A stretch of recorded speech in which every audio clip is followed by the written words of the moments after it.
Hello, good morning students. Today we are starting with lesson number 13 methods of preserving food. हम वो method देखेंगे जो हम खाने को प्रिजर्व कर सके, हम उसे स्टोर कैसे प्रॉपरली कैसे स्टोर करते हैं वो हम मेथड देखने वाले हैं. ठीक है.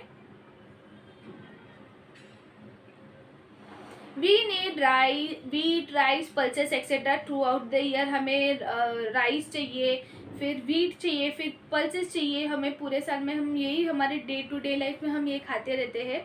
But there crops get ready only at a certain time of the year. But इनके क्रॉप कैसे है, एक टाइम पे वो मतलब उगते हैं, ग्रो होते हैं.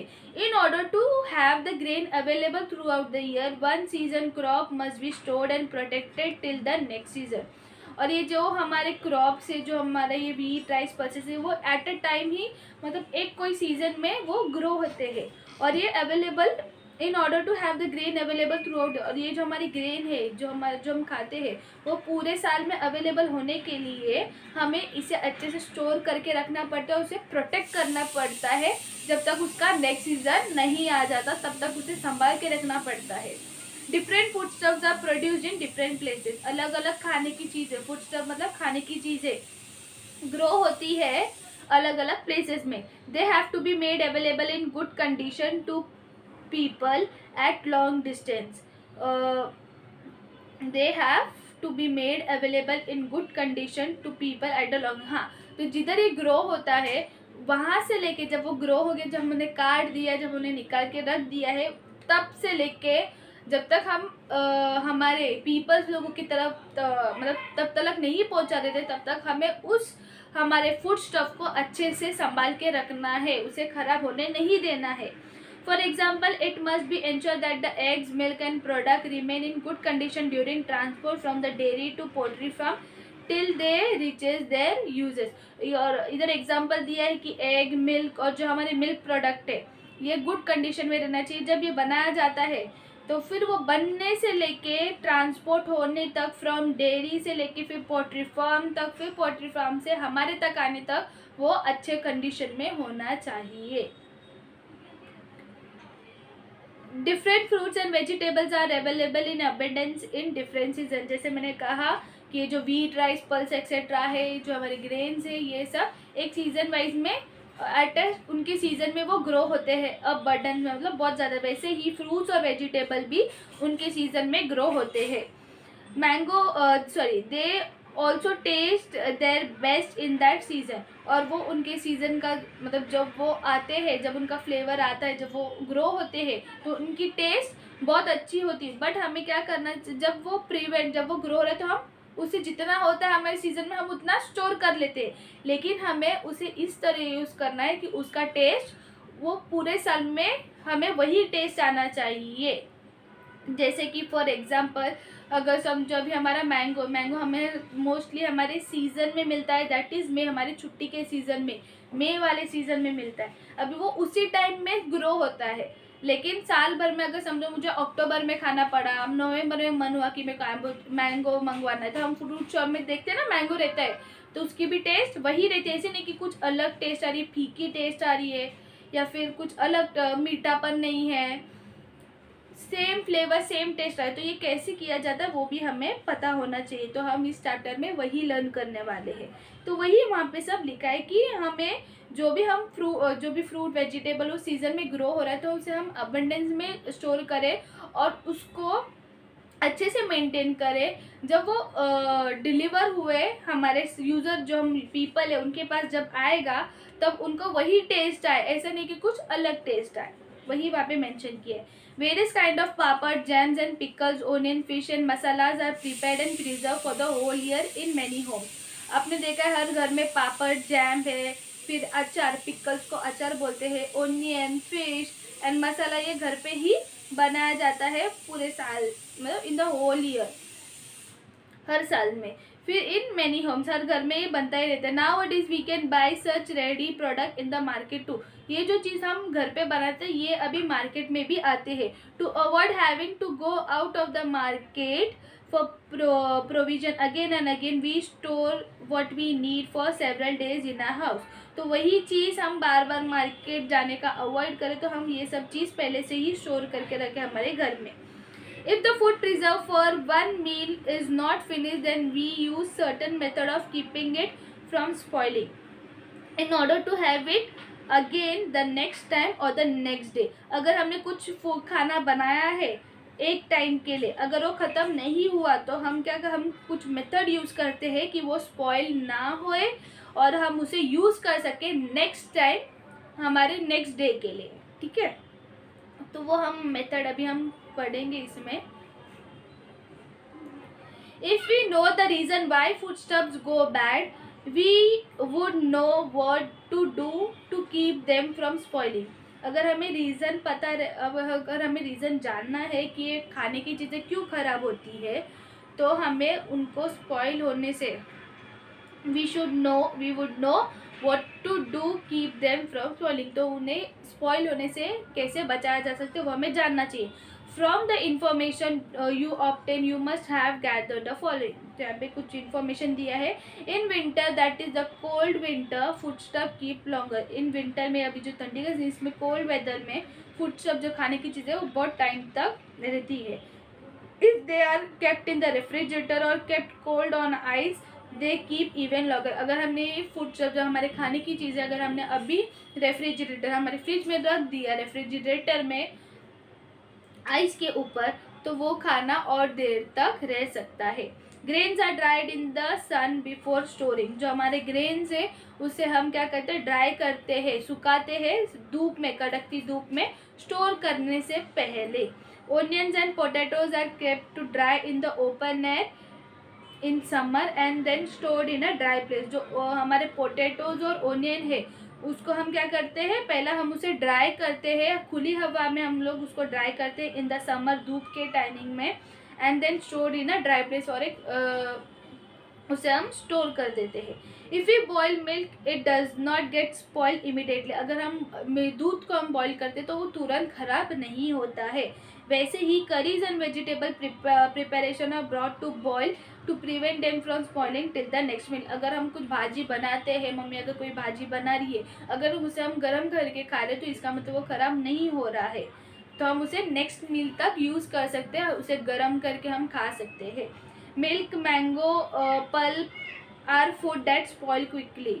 ये कौन से है मिल्क मैंगो पल्प ये दो फूड है जो स्पॉइल जल्दी हो जाते हैं. Our food has to be kept away from ant, cockroaches and other insect, mice, rat and cat. हमें हमारा फूड सब जो खाने की चीज़ें हमें इन सब इंसेक्ट से कीड़े मकोड़े से दूर रखना चाहिए. What do you see while white, black or greenish fiber like cotton wool growing on the piece of chapati placed in the closed box? It also starts smelling, whereas for several days we see no such changes in the crispy piece of chapati or the one that was pushed in the fridge. तो इधर क्या बताया है कि यहाँ पे क्या देखा है कि एक जो चपाती है जिसका कलर हो चुका है वाइट ब्लैक और ग्रीन ये जो इमेज दिखाई दे रहा है वो इंडिकेट कर रहा है वो लाइन को. वी सी वाइट ब्लैक और greenish fiber like cotton wool. ये जो कलर दिखाई दे जो कॉटन वुल जैसा है तो वो किधर ग्रो हो रहा है चपाती पे. लेकिन वो चपाती किधर है place in the close box. जो ढक्कन वाले बॉक्स के अंदर हमने चपाती सिर्फ रख दिया है तो उसमें कुछ दिनों के बाद इसका चपाती का हालत ऐसा हो रहा है कि वो ब्लैक वाइट हो रहा है ब्लैक हो रहा है थोड़ा ग्रीन कलर आया फाइबर जैसा तो कैसा कॉटन वूल जैसा दिख रहा है और उसमें से स्मेल भी आ रही है.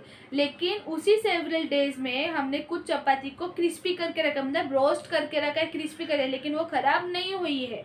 और एक दूसरी चपाती है जो हमने फ्रिज में रखी है वो भी ख़राब नहीं है. वो जैसा टेस्ट है जैसा उसका टेक्सचर है जैसा वो दिखता सेम वो उसी तरह उसमें कुछ चेंज नहीं हुआ है. ये ऐसा क्यों हुआ कि जो बॉक्स में ही रखा है वो क्यों मतलब वो ग्रीन ब्लैक वाइट में फाइबर जैसा हो चुका है. This is why the cotton wool like fiber growth on the chapati is a kind of fungus. ये जो आपको दिख रहा है ब्लैक वाइट ग्रीन वो क्या है, फंगस है। A fungus is a type of micro organism. Fungus क्या है, माइक्रो ऑर्गेनिज्म, एक छोटी सी ऑर्गेनिज्म है।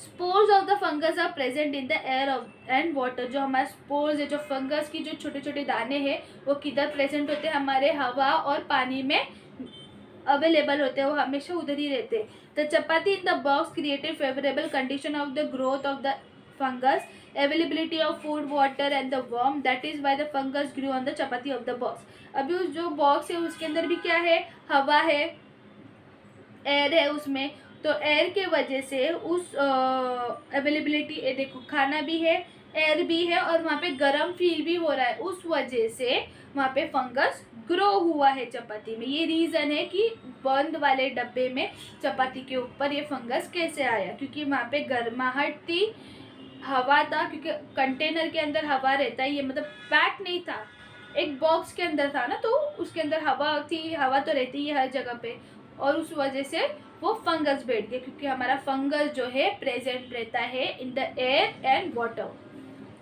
Food and organism, you know that microorganism are present all around us as well as in the water। जो हमारा micro organism है ये कहाँ प्रेजेंट रहता है, हवा में भी रहता है, पानी में भी रहता है। Usually air, moisture and the warmth are available where food is kept. जहाँ पे हम खाना रखते हैं वहाँ पे एयर, मॉइस्चर और गर्माहट और हवा तो होती है जहाँ पे हम खाना रखते ही है। It means that it is always possible of micro organism to grow rapidly in a food और फूड स्टफ। तो ये रीज़न है, मेन रीज़न कि इस वजह से हमारा खाना जल्दी ख़राब हो जाता है, ये फंगस बैठने की वजह से। तो ये जो माइक्रो ऑर्गेनिज्म है जल्दी जल्दी ग्रो होता है, क्योंकि खाने के पास भी हवा होती है और जहाँ फंगस होता है वहाँ पे भी हवा होती है। तो ये दोनों का कॉमन फैक्टर है कि जो माइक्रो ऑर्गेनिज्म है जल्दी जल्दी बढ़ते जा रहा है। We cannot see them, हम उनसे देख नहीं सकते, but if they begin to grow our food get spoiled. अगर ये बढ़ने चालू हो गए तो हमारा खाना खराब हो जाएगा। Such spoiled food can be cause stomach diarrhoea, vomiting etcetera. अगर हम ये खाना खा लेते तो हमें उल्टियाँ होगी, हमारा पेट खराब हो जाएगा। The nutrition value of such food is also reduce. जो हमें न्यूट्रिशन जो मिलता है, हमें खाने से मिलता है न्यूट्रिशन, वो उसका वैल्यू जो हमें मिल रहा है, हमें जिससे हम बड़े हो रहे हैं, ठीक है, जिससे बॉडी बन रही है हमारी, तो वो रेड्यूस हो रहा है, वही कम हो रहा है। Sometime it can even threaten life. इससे हमारे लिए बहुत जान के लिए खतरा भी हो सकता है। मेथड ऑफ फूड प्रिवेंशन, अभी हम इन सब से कैसे बचेंगे, हम हमारे खाने को कैसे बचाएंगे वो हम देखते हैं। ड्राइंग पहला मेथड है, drying of method of food prevention. When we dry food stuff their water content is lock. जब हम खाने को, जब हम ऐसे कुछ फूड स्टफ को, खाना नहीं, फूड स्टफ को अगर हम ड्राई कर देते हैं, मतलब सुखा देते हैं कम्प्लीटली, तो उसका जो पानी का क्वांटिटी है वो कम हो जाता है। This method is use to preserve food stuff like papad, kurdai, sandeg, wheat, dals etcetera. ये मेथड का यूज़ हो सकता है, पापड़, कुरदाई, सांदेग, व्हीट, दाल्स एक्सेट्रा। इन सब चीज़ों को हम ड्राई कर सकते हैं, ठीक है, क्योंकि हमें हमारे फंगस से बचाने के लिए। Next method is cooling. When food is placed in the refrigerator, जब हम फूड को रेफ्रिजरेटर में डाल देते हैं तो micro organism do not gate warmth they need for the growth. अगर हमने कूलिंग जो हमारा रेफ्रिजरेटर, जो फ्रिज में ऊपर जहाँ पे आइस, जहाँ पे ठंडी हवा मिलती है, वहाँ पे अगर हम हमारा खाना रख देते तो जो माइक्रो ऑर्गेनिज्म उनको क्या चाहिए, बेन गर्माहट चाहिए, ठीक है, तो उनको वो मिलेगी ही नहीं। तो वही नहीं मिलेगी तो हमारा खाना खराब ही नहीं होगा। तो हम कूलिंग के प्रोसेस से हमारा खाना बचा सकते हैं खराब होने से। Next word is boiling. When foodstuffs are boiled, the microorganism in them get destroyed। जब हम खाना को ही बॉईल करेंगे तो जो उसके अंदर अगर माइक्रो ऑर्गेनिज्म वो भी डिस्ट्रॉय हो जाएगा, तो इससे हमारा खाना खराब होने से बच जाएगा। Placing in air tight containers, ये देखो ये एयर टाइट कंटेनर, इसमें हवा कुछ नहीं जाता, ये एयर टाइट कंटेनर्स बोला जाता है जिसमें हवा नहीं जाता है। When foodstuffs are preserved in airtight container, the microorganisms are first destroyed and then it is ensured that water or air will not enter the foodstuff। इस airtight container में अगर हमारा foodstuff रहा तो अच्छे से रह पाएगा, इसमें ना पानी भी जा सकता है ना ही हवा जा सकता है, इसलिए इसे एयर टाइट कंटेनर बोला जाता है. It means that to preserve food stuff the micro organism in them should be destroyed. अगर हमें प्रिजर्व करना है तो उसे हमें क्या करना है, जो हमारा माइक्रो ऑर्गेनिज्म है, जो फंगस है, उसे हमें डिस्ट्रॉय करना पड़ेगा. Also they must be place in the condition in which micro organism will do not grow. अगर हमें हमारा फूड स्टफ ऐसी जगह पे रखना पड़ेगा जहाँ पे माइक्रो ऑर्गेनिज्म बढ़ ही नहीं सकते. जैसे हम ड्राइंग करेंगे तो नहीं आएगा, क्योंकि हम उसका वाटर का कंडीशन ही निकाल रहे हैं, वाटर ही पूरा ख़त्म कर रहे हैं. तो फंगस के लिए हमने पढ़ा था ना कि फंगस के लिए क्या क्या चाहिए, एयर, वाटर और गर्माहट चाहिए. तो इसमें उसको वाटर ही नहीं मिल रहा है, तो कहाँ से वो होएगा. कूलिंग में गर्माहट चाहिए, तो ये तो पूरा ठंडा है तो भी नहीं होएगा. बॉइलिंग में वो तो पूरा डिस्ट्रॉय हो जाएगा, क्योंकि उबलता है ना पानी, तो जो भी डस्ट रहता है, जो भी अभी देखो पानी हम बॉईल करके पीते हैं, तो उसमें जो भी नॉर्मल पानी में भी अगर कुछ करने तो वो भी डिस्ट्रॉय. तो सेम वे इसी तरह है. एयर टाइट कंटेनर में ना ही आपको हवा मिलेगा ना ही आपको पानी उसमें जाएगा. ठीक है, वो पूरा टाइट कंटेनर जैसा है, तो उधर खराब होने का चांस ही नहीं है. ठीक है, तो ऐसे हमें लॉजिक्स लगा के हमारा जो खाना है हमें उसे अच्छे से बचा के रखना है. Do you know much of the variety in the taste of a food is due to spices. जो हम खाना खाते हैं उसमें ज़्यादा वेराइटी हमारा स्पीसीज मतलब जो मसाले होते हैं, गरम मसाला, बाद में हल्दी पाउडर, फिर मिर्ची का पाउडर, फिर जीरा पाउडर, ऐसे अलग अलग पाउडर है, उससे सब बनता है. Every spices have different flavour और टेस्ट. हर एक मसाले के अलग अलग टेस्ट होते हैं. They have strong taste and flavour and are therefore use in very small quantity. ये जो मसालों के टेस्ट है वो बहुत स्ट्रॉन्ग और अच्छे हैं फ्लेवर में, तो इसलिए हम उन मसालों को थोड़ा थोड़ा करके यूज़ करते हैं. Species can be dried and stored for a long time.